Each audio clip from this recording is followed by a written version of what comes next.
TRS party ప్రభుత్వం ఏ విధంగా రాష్ట్ర ఆర్థిక వ్యవస్థను,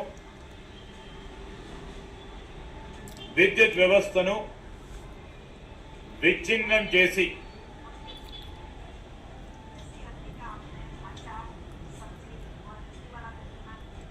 రాష్ట్ర ప్రజలని ఈ 10 సంవత్సరాల కాలం పాటు ఏ విధంగా మభ్యపెట్టడం జరిగిందని మేము ఆర్థిక వ్యవహారాలకు సంబంధించి, రాష్ట్ర ఆర్థిక వ్యవహారాలకు సంబంధించి, స్టేట్ ఫైనాన్సెస్ కు సంబంధించి, అదేవిధంగా పవర్ కు సంబంధించి, విద్యుత్ కు సంబంధించి వైట్ పేపర్ని, శ్వేతపత్రాన్ని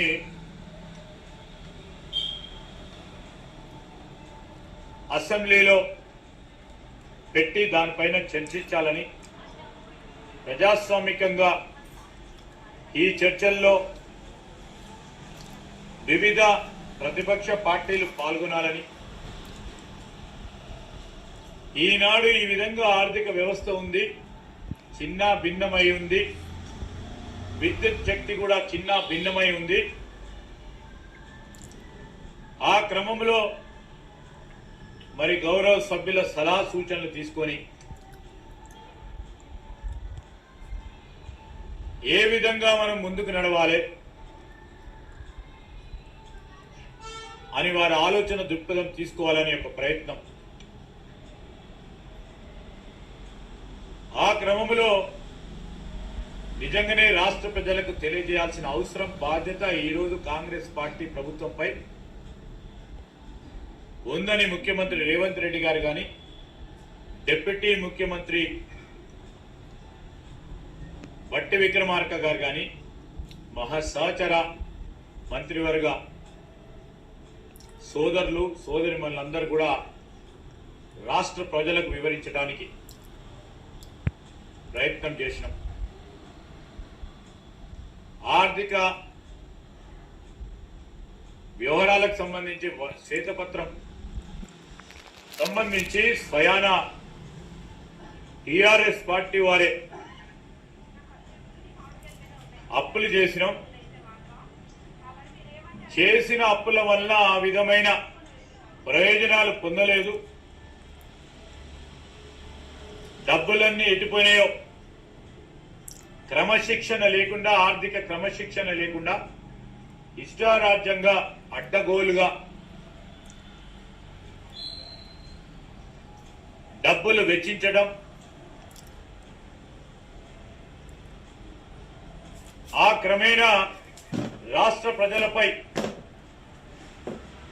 ప్రతి ఒక్క పౌరునిపై దాదాపు 7 లక్షల రూపాయల అప్పును తీసుకొచ్చే కార్యక్రమం ఈ రాష్ట్ర ప్రభుత్వం, మొన్నటి వరకు నడిచిన ఈ రాష్ట్ర ప్రభుత్వం, టీఆర్ఎస్ పార్టీ ప్రభుత్వం చేసిన ఘనత. దానికి తోడు విద్యుత్ శక్తికి సంబంధించి ఆనాడున్న విద్యుత్ సామర్థ్యం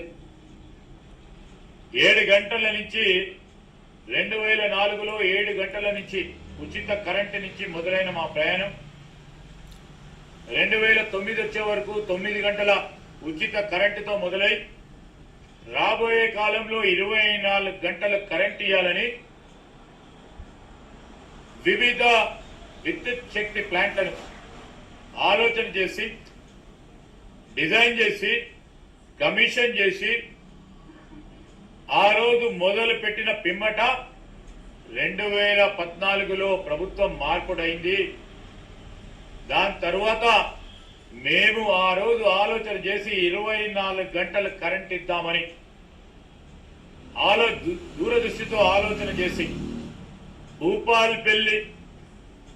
ఉన్న జెన్కో చెల్పూరు ప్లాంట్ కానీ,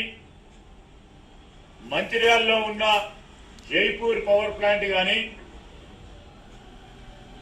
అదేవిధంగా ఇతర పవర్ ప్లాంట్ సంబంధించి ఆ రోజు ఆలోచన చేసి మేము మొదలు పెట్టడం జరిగింది. దానివల్ల మీరు అనుకున్నట్టు మేము అడుగులు వేసిన ఫలితాలను మీరు అనుభవించే ప్రయత్నం చేసిండ్రు. కేవలం 3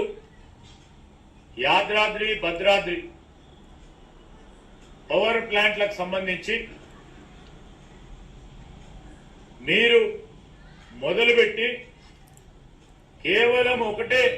పవర్ ప్లాంట్ ను పూర్తి స్థాయిలో కమిషన్ చేసి ఇప్పటి వరకు 10 సంవత్సరాల కాలం పాటు ఒక్క పవర్ ప్లాంట్ ను కమిషన్ చేస్తే 2014 కంటే ముందు ఆ విద్యుత్ శక్తి ప్లాంట్లను ఆలోచన చేయకుంటే కాంగ్రెస్ పార్టీ ప్రభుత్వం